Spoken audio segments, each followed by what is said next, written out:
दोस्त तो पैरों में साधारण से चप्पल पहने, सिर पर पगड़ी बांधे, लकड़ी की कुर्सी पर बैठे डीएम साहब अजय अपने दोस्त की किराने की दुकान में बैठे उसकी डायरी को अपने हाथों में पकड़े कुछ हिसाब किताब देख रहे थे।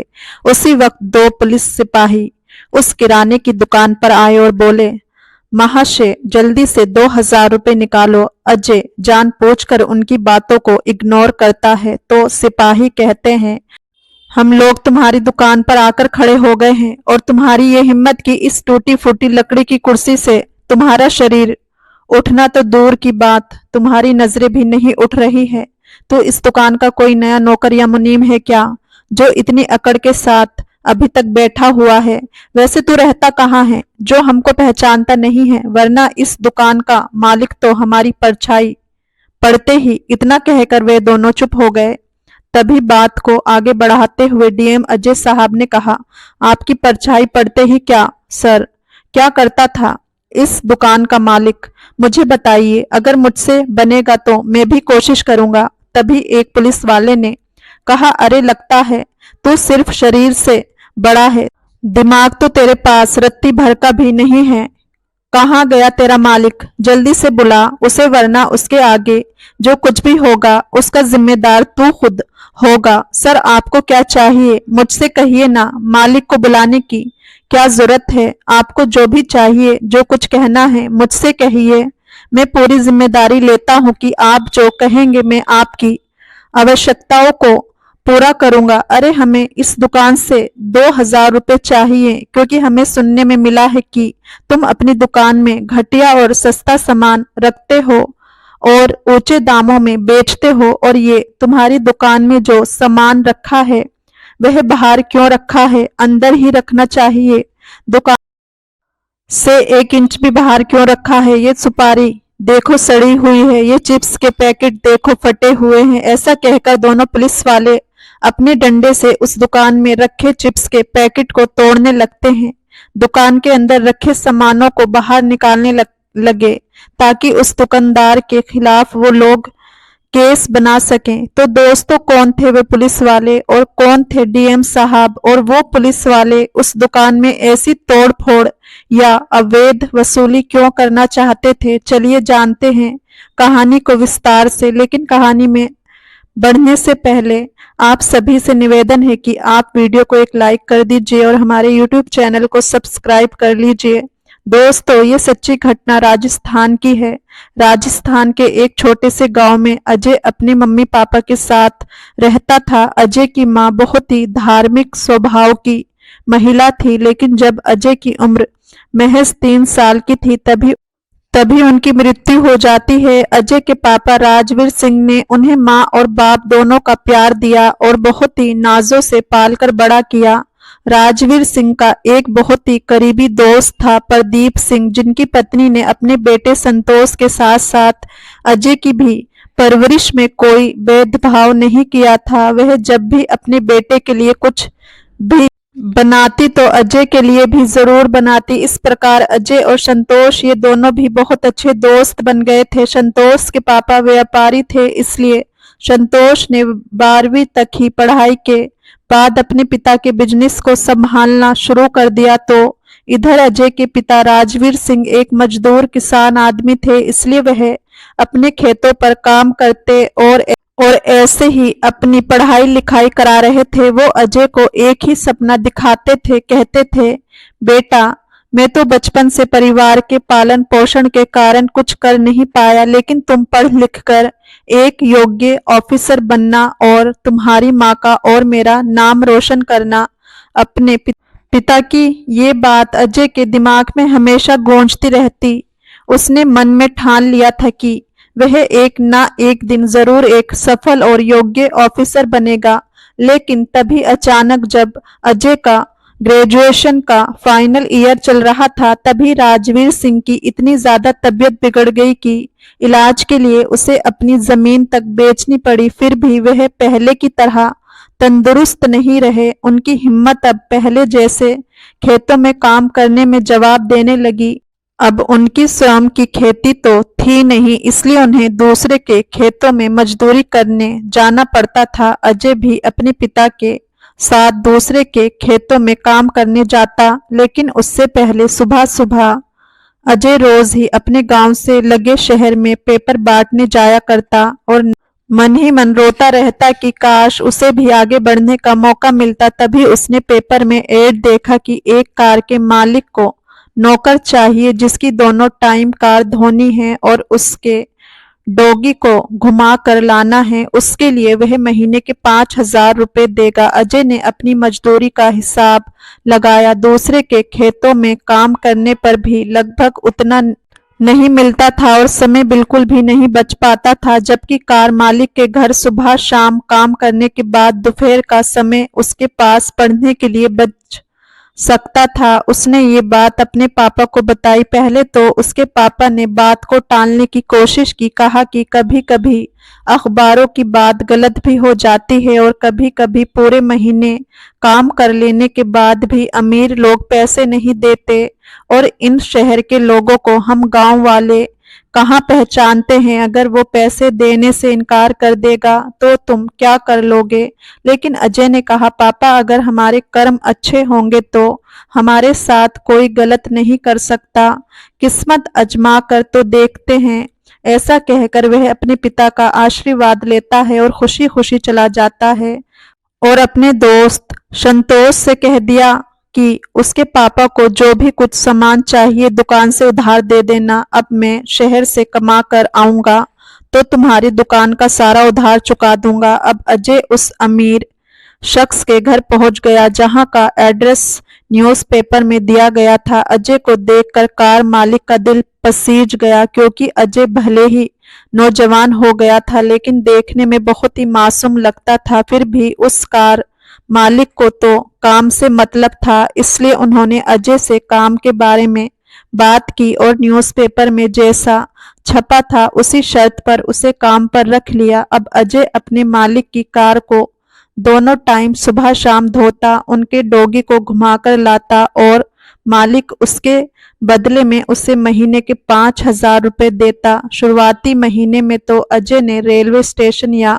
पार्क और बस स्टैंड जैसी जगहों पर घूम घूम कर रातें गुजारी, लेकिन जब उसके पास कुछ पैसे इकट्ठे हो गए तब उसने एक चौल में, जहां झुग्गी झोपड़ी वाले लोग रहते हैं, वहीं सस्ता सा एक कमरा किराए का लेकर रहने लगता है और बीच बीच में अपने गांव जाकर अपने पापा के लिए सारा राशन का सामान अपने दोस्त संतोष की दुकान से कुछ नकदी तो कुछ उधार लाकर रख देता ताकि को कोई परेशानी ना उठानी पड़े। इसी प्रकार अजय को 1 साल बीत गया लेकिन उसकी पढ़ाई सही तरीके से नहीं हो पा रही थी। एक दिन उसने न्यूज़पेपर में एक और एड देखा। वो अक्सर देखा ही करता था। देखा कि एक लाइब्रेरी में वर्कर की जरूरत है जहां उसे मुफ्त में रहने के लिए कमरा तो दिया ही जाएगा, साथ ही साथ 9,000 रुपये तनख्वाह भी दी जाएगी, लेकिन उसे 24 घंटे वही रहना पड़ेगा। इस समाचार को पढ़कर अजय खुशी से उछल पड़ा। उसकी तो मानो मुंह मांगी मुराद पूरी हो गई। वह झटपट उस एड्रेस पर पहुंच गया और लाइब्रेरी के मालिक से बात की। उस मालिक ने अजय से कहा कि जब तक लाइब्रेरी में पढ़ने वाले बच्चे आते रहेंगे आपको इधर उधर जाने की जरूरत नहीं है और जब सभी लोग पढ़कर चले जाएं उसके बाद ही तुम किसी काम से बाहर जा सकते हो। और अजय को महीने में 4 रविवार की छुट्टी का भी फैसिलिटी मिला। अगर वह रविवार को भी वहां काम करता तो उसका एक्स्ट्रा पेमेंट मिलेगा। अब यहाँ अजय को पढ़ने के लिए काफी समय मिल जाया करता। 3 रविवार वह लाइब्रेरी की साफ सफाई से लेकर जो कुछ कमियां दिखाई देती उसका मेंटेनेंस करता और चौथे रविवार को अपने पापा के पास चला जाता ताकि वह ये भी देख सके कि उन्हें किसी चीज की कमी तो नहीं है और जाकर उनकी सभी कमियों को पूरी करता। इस प्रकार अजय 3 सालों तक उस लाइब्रेरी में रहकर पढ़ाई करता रहा।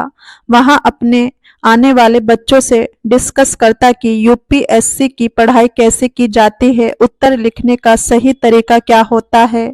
कुछ लोग तो उस पर दया करके अपने नोट्स भी उसे दे दिया करते, जिनका फोटो कॉपी कराकर अजय अपने पास रख लिया करता और मन लगाकर उन्हीं नोट्स को पढ़ता रहता।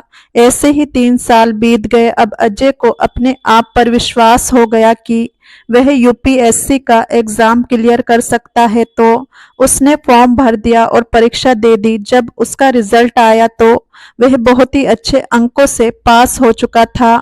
उसने अब मेंस की पढ़ाई के लिए दिन रात मेहनत करना शुरू कर दिया और मेंस भी क्लियर कर लिया। अब इंटरव्यू था तो वह पूरे 3 साल से लाइब्रेरी में रहकर अकेला प्रैक्टिस किया करता था। जब रात में कोई नहीं होता था तो वह एक टेबल पर बैठ जाता और ऐसा इमेजिन करता कि उसके सामने बोर्ड समिति के सदस्य बैठे हैं और उससे सवाल कर रहे हैं और वह उनके सवालों का जवाब दे रहा है। इस तरह रोज रोज बोलने की वजह से उसके शब्दों में काफी सुधार आ गया था और जवाब देने के तरीके में काफी सुधार आ गया था। इसलिए जब वह इंटरव्यू देने इंटरव्यूअर के सामने गया तो निडर होकर उनके सभी सवालों के जवाब दे दिए, जिससे बोर्ड समिति के सभी सदस्य काफी प्रभावित हुए और ओवरऑल उसने प्रथम रैंक हासिल कर लिया। बड़े बड़े इंस्टीट्यूट वालों ने जब फर्स्ट रैंक में अजय सिंह का नाम देखा तो सभी आश्चर्यचकित रह गए। वे लोग एक दूसरे के माध्यम से पता करने लगे कि ये अजय सिंह आखिर है कौन और कौन से इंस्टीट्यूट से पढ़ाई करता था, जो हमारे इतने ब्रिलियंट स्टूडेंट को पीछे छोड़ दिया और फर्स्ट रैंक हासिल कर लिया। जब कुछ दिनों बाद उन्हें पता चला कि अजय सिंह एक साधारण सा लड़का है जिसने बिना किसी इंस्टीट्यूट में पढ़ाई किए केवल लाइब्रेरी में रहकर लोगों से नोट्स और सलाह लेकर पढ़ाई की और फर्स्ट रैंक हासिल किया है, तो सभी बड़े बड़े इंस्टीट्यूट वाले उसे ऑफर देने लगे कि वह उनसे मुंह मांगी कीमत ले ले, लेकिन अपना नाम उनके इंस्टीट्यूट को दे दे, ताकि जिससे प्रभावित होकर दूसरे बच्चे उनके इंस्टीट्यूट में एडमिशन लेंगे। लेकिन अजय बहुत ही ईमानदार लड़का था। उसने उनके प्रस्ताव को ठुकरा दिया, एक तरह से तुरंत ही नकार दिया। और जब अपने पापा को वह सारी बातें बताई तो उन्होंने भी अपने बेटे को शाबाशी दी। कहा, मेरे बच्चे, तुमने बिल्कुल सही किया, मुझे अपनी परवरिश पर बहुत गर्व हो रहा है। कहकर राजवीर सिंह मारे खुशी के फूले नहीं समा रहे थे। उन्हें जो भी मिलता वो उससे अपने बेटे की ये ईमानदारी वाली बात बताकर फक्र महसूस करते। और अब अजय को पटना के एक जिले में जिला कलेक्टर का पद सौंप दिया गया। अब अजय अपनी खुशी को बांटने के लिए अपने गांव आ गया। उसने तुरंत ही ज्वाइनिंग लिया था, इसलिए ना ही उसे सरकारी गाड़ी मिली थी, ना ही सरकारी क्वार्टर मिला था। फिर भी वह अपने पापा और दोस्त से मिलने गांव चला आया। तभी उसके दोस्त संतोष को दूसरी मार्केट में सामान की डिलीवरी करानी थी, इसलिए वह अपनी दुकान में अजय को बिठाकर जहां उनका सामान का ट्रक खड़ा था वहां चला गया। संतोष के पापा भी अपने काम के सिलसिले से बाहर गए हुए थे, इसलिए डीएम अजय साहब अपना गांव का साधारण सा ड्रेस पहने डायरी में अपनी आंखें गड़ाए अपने पापा का उधारी का हिसाब किताब देख रहे थे, क्योंकि अजय पिछले 4 महीने से अपने कामों में व्यस्त होने के कारण अपने गांव गया ही नहीं था और उसके पिता कमजोरी के कारण अब ज्यादा बाहर काम पर भी नहीं जा पाते थे, जिसके कारण दुकान की उधारी काफी बढ़ गई थी। उसी उधारी का हिसाब किताब डीएम साहब देख रहे थे। तभी 2 पुलिस सिपाही उसी समय दुकान पर आ गए और अपने डंडे से रोब झाड़ते हुए काउंटर पर अपना डंडा पटकने लगते हैं और धमकी देते हैं कि कौन है रे तू, तेरा कुर्सी उठना तो दूर, तू आंखें उठाकर भी नहीं देख रहा है, इतनी अकड़ तुझे किस बात की है? कहाँ है तेरे इस दुकान का मालिक? कहाँ है इस दुकान का लाइसेंस? इस दुकान में रखे सारे सामानों की क्वालिटी घटिया किस्म की है, अनाज में कीड़े लगे हुए हैं, सुपारी सड़ी हुई है। चिप्स के पैकेट पर अपने डंडे से प्रहार करके उनका हवा बाहर निकालकर उसे धमकी देते हैं कि खराब और खुले चिप्स के पैकेट बेच रहे हो, दुकान में साफ सफाई नहीं है, और भी कुछ सामान जो सामने रखे हुए थे उन पर अपना डंडा चलाने लगते हैं और कहते हैं कि तुम्हारे दुकान के खिलाफ केस किया जाएगा कि तुम ग्राहकों के स्वास्थ्य के साथ खिलवाड़ करते हो। अजय जब उन पुलिस वालों के ऐसे अप्रत्याशित कृत्य को देखता है तो वह हैरान रह जाता है। उसने चुपके से अपने मोबाइल का वीडियो रिकॉर्डिंग ऑन कर दिया। पुलिस वाले जो कुछ भी हरकतें कर रहे थे वह सारी गलत हरकतें अजय के मोबाइल में रिकॉर्ड हो गई। जब पुलिस वाले दुकान के अंदर घुसने लगे तब अजय ने उन्हें रोकने की कोशिश की और कहा, सर आप लोग ये जो कुछ भी कर रहे हैं सरासर गलत कर रहे हैं, जबकि ये दुकान रजिस्टर्ड है और सारे सामानों की क्वालिटी अच्छी है और वैसे भी आप लोगों की ड्यूटी है कानून व्यवस्था को बनाए रखना, ना कि दुकानों में जाकर एक एक सामान की चेकिंग करना, क्योंकि ये काम नगर पालिका अथॉरिटी द्वारा किया जाना चाहिए, ना कि आपके द्वारा। अजय का इतना कहना था कि एक पुलिस वाले ने उसके सिर पर बंधे पगड़ी को खोल दिया और उसके बाल पकड़कर घसीटते हुए उसे दुकान से बाहर निकालने लगा। जब वह नहीं निकला तो उसका शर्ट पकड़कर खींचने लगा, जिससे उसका शर्ट फट गया और कहने लगे, अब तो गांव का वार हमें कानून से सिखाएंगे कि हमें क्या करना चाहिए और क्या नहीं। इस दुकान में इन्वेस्टिगेशन कौन करेगा कौन नहीं तो सिखाएगा हमें, तूने कौन से कानून की किताब पढ़ी है। ऐसा कहकर पुलिस वाले उसे लात घूंसों से मारने लगे और कहने लगे, अगर तू हमसे माफी मांग लेगा और 2000 रुपए दे देगा तो हम तुझे अभी के अभी छोड़ देंगे और मामले को रफा दफा कर देंगे, वरना लॉकअप में बंद कर देंगे, फिर सड़ते रहना वहां। लेकिन अजय ने उनसे माफी नहीं मांगी। तब तक उस दुकान के मालिक संतोष और उसके पापा दोनों ही आ गए, क्योंकि पड़ोसी दुकान वाले ने उन्हें फोन करके सारी बात बता दी थी और उन्हें गए हुए भी काफी समय हो गया था, इसलिए वो दोनों बाप बेटा अपने दुकान पर आने ही वाले थे। लेकिन पुलिस वालों के तांडव की खबर सुनकर तुरंत ही पहुंच गए। दोनों बाप बेटा उन पुलिस वालों को अजय को मारता देखकर बोले, खबरदार जो अब एक थप्पड़ भी इन कलेक्टर साहब को मारा तो। कलेक्टर साहब का नाम सुनते ही पहले तो दोनों पुलिस वालों के हाथ रुक गए, फिर संतोष की तरफ डंडा चमकाते हुए उसकी हंसी उड़ाते हुए बोले, ये किराए का टट्टू तो इसके लिए हमसे पंगे ले रहा है, इस गंवार को कलेक्टर बता रहा है, किस एंगल से ये तुझे कलेक्टर लग रहा है, तुझे भी मार खानी है क्या, आ तुझे भी बहुत चर्बी चढ़ी है, तेरी भी चर्बी उतारता हूं। ऐसा कहकर वह पुलिस वाला जैसे ही संतोष की तरफ बढ़ा तभी पुलिस फोर्स भी वहां सायरन की आवाज के साथ आ गई और थाने के इंचार्ज ने अजय को सल्यूट मारा। उनके साथ ही सभी पुलिस कर्मियों ने अजय को सल्यूट मारा। थाना इंचार्ज को सल्यूट मारते देख दोनों पुलिस वालों के चेहरे की हवाइयां उड़ जाती हैं। थाना इंचार्ज को ये खबर अजय के दोस्त संतोष ने दी थी। इसके पहले भी कई बार उन पुलिस वालों ने इनके साथ साथ वहां के सभी दुकानदारों से अवैध तरीके से वसूली की थी, लेकिन डर के कारण सभी दुकानदार चुपचाप उन्हें पैसे दे दिया करते थे। मगर अजय ने कानून की किताबें पढ़ी थी, उसे कानून मालूम था, इसलिए उसने बेईमानी का पैसा देने से मना कर दिया, जिसके कारण गुस्सा होकर दोनों पुलिस वालों ने उन पर जानलेवा हमला कर दिया। उनका मकसद ये था कि वो दोनों उसे डरा धमकाकर पैसे वसूल लेंगे और किसी केस में फंसाने की धमकी देकर बाद में छोड़ देंगे, ताकि पड़ोसी दुकानदार भी देखकर घबराने लगे और अगली बार वो सभी दुकानदारों के साथ भी वैसा ही करते और सबूत के रूप में कहते कि जानते हो ना, पिछली बार तुम्हारे बगल के दुकान वाले के साथ क्या किया था, अगर तुमने हमारी बात नहीं मानी तो उससे भी ज्यादा बुरा करेंगे और हमेशा हमेशा के लिए तुम्हारा लाइसेंस भी कैंसिल करा देंगे, तो तुम्हारी दुकान हमेशा के लिए बंद हो जाएगी। बेचारे भोले भाले दुकानदार पुलिस थाना कचहरी के झंझट में ना पड़े, ऐसा सोचकर भले ही उन्हें मुनाफा हो या ना हो, लेकिन ऐसे भ्रष्ट पुलिस वालों के चंगुल से छुटकारा पाने के लिए अगर उनके पास पैसे ना भी रहते तो इधर उधर से उधार मांगकर उन्हें पैसे दे देते, लेकिन वो लोग जितना कहते उन्हें देकर उनसे अपना पल्ला झाड़ ही लेते। इस प्रकार सभी कारोबारी उन पुलिस वालों से परेशान थे।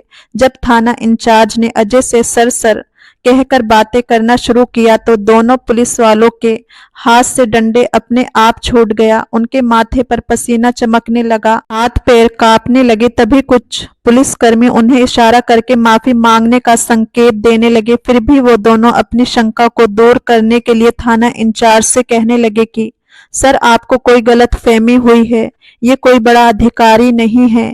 देख रहे हैं इसके तो पैरों में भी साधारण से टूटे फूटे चप्पल हैं, शर्ट फटी हुई है और आप इस गांव के गंवार गंवार नौकर को सल्यूट कर रहे हो।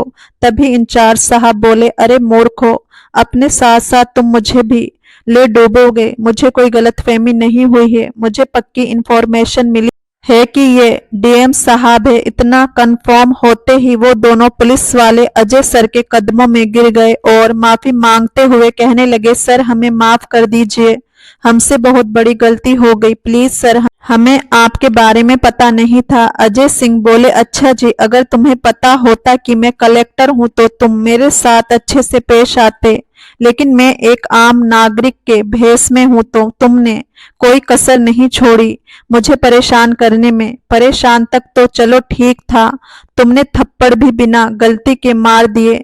कब से तुम लोग ऐसे ही अवैध वसूली कर रहे हो? अगर दुकान में कुछ गड़बड़ी है भी तो ये काम तुम्हारा नहीं है। जो काम तुम्हें सौंपा गया है उस काम में ध्यान ना देकर दूसरों के काम में टांग क्यों अड़ा रहे हो? अगर मैं अभी इस दुकान में नहीं रहता तो 2000 की जगह 5000 रुपए भी वसूल करके ले जाते, फिर वह बेचारा उतने पैसे ना जाने कितने दिनों में कमा पाता। लेकिन तुमको उनके दुख दर्द से क्या मतलब? तुमको तो अपनी जेब भरने से मतलब रहता है, और सरकार तुम्हें तनख्वाह किस बात की देती है जब तुम लोगों से ही लूटने में लगे रहते हो। अरे इन गरीबों के बारे में भी कभी सोच लिया करो।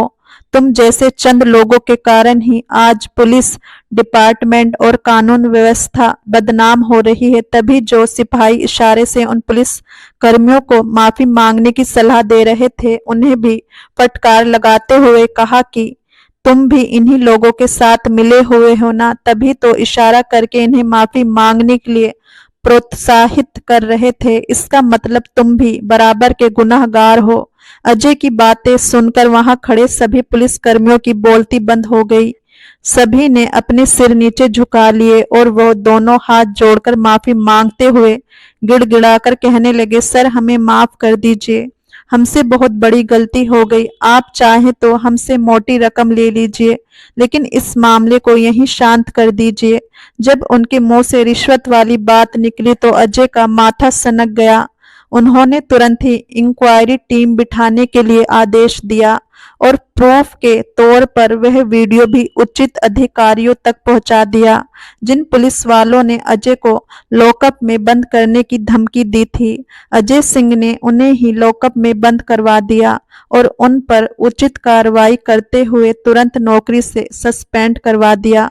बाकी जो दूसरे पुलिस वाले उनसे मिले हुए थे, जो उनके साथ मिलकर लोगों को लूटने का काम करते थे, उन्हें भी सस्पेंड करवा दिया गया। लेकिन जब ये बात मीडिया वालों तक पहुंची तो उन्होंने डीएम साहब से सवाल जवाब किया कि आप तो इतने बड़े पद पर थे, कलेक्टर साहब थे, फिर इन मामूली से पुलिस वालों के हाथों मार क्यों खाई और दुकान में उपद्रव क्यों मचाने दिया? तब उन्होंने बताया, अगर मैं उन्हें पहले ही बता देता कि मैं कलेक्टर हूं तो सबसे पहली बात तो वो लोग मेरा पहनावा देखकर मेरी बातों पर विश्वास ही नहीं करते। फिर अपनी सच्चाई साबित करने के लिए मुझे अपना ID कार्ड दिखाना पड़ता, और दूसरी बात, इन्हें अगर पता चलता कि मैं कलेक्टर हूं तो इनका असली रूप सामने आता ही नहीं कि ये कानून के रक्षक किस तरह से भक्षक का काम करते हैं, लोगों का शोषण करते हैं, यहाँ तक कि अपना काम छोड़कर दूसरे के फटे में टांग अड़ा रहे हैं। आजकल आम जनता इसलिए पुलिस वालों पर भरोसा नहीं करती क्योंकि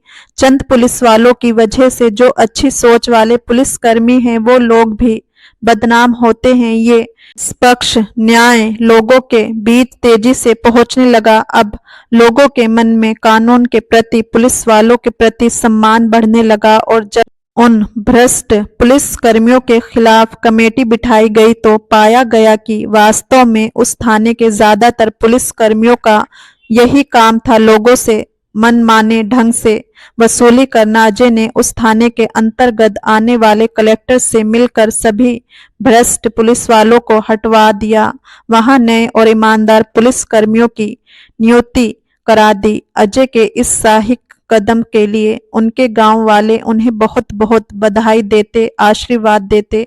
राजवीर सिंह अपने बेटे की कामयाबी और ईमानदारी के चर्चे सुनकर गर्व से कहते कि अजय सिंह मेरा बेटा है। संतोष ने भी अजय का शुक्रिया अदा किया कि कम से कम उसके रहते हमेशा हमेशा के लिए उन भ्रष्ट पुलिस कर्मियों से उनका पीछा छूटा, वरना हर त्योहार के मौके पर मोटी रकम तो वो लोग लौट कर ले ही जाते थे। बीच बीच में उनकी जब मनमर्जी पड़ती तब पैसे वसूलने आ खड़े होते।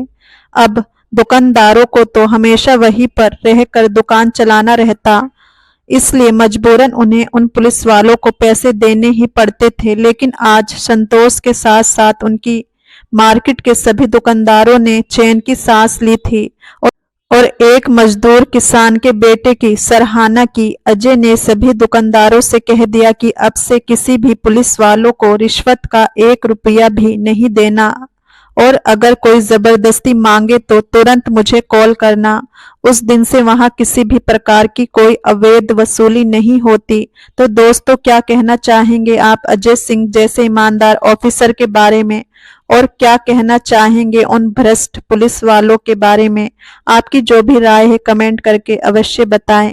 इस कहानी को बताने का हमारा उद्देश्य किसी की भावनाओं को ठेस पहुंचाना बिल्कुल भी नहीं है। अगर कहानी आपको जरा भी पसंद आई हो तो हमारे YouTube चैनल को सब्सक्राइब कर लीजिए और वीडियो को भी एक लाइक कर दीजिए। मिलते हैं फिर एक और नई इंटरेस्टिंग कहानी के साथ।